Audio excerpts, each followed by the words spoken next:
Bristol Community College, Mathematics with Dan Avedikian, Math 060, Topics in Developmental Mathematics, Section 2.1, Problem 24.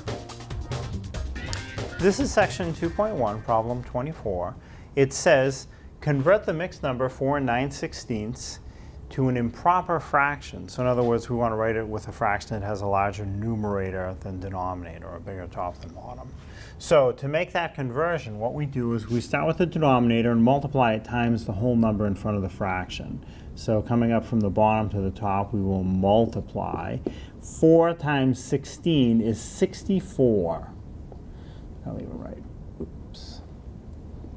4 times 16 equals 64. So I get a 64 by multiplying the denominator times the whole number in front. I take that result, whatever I got, in this case it's 64, and I add to the numerator. So I'll have 64 plus 9, which is 73. 64 plus 9 is 73. That's the numerator of my improper fraction.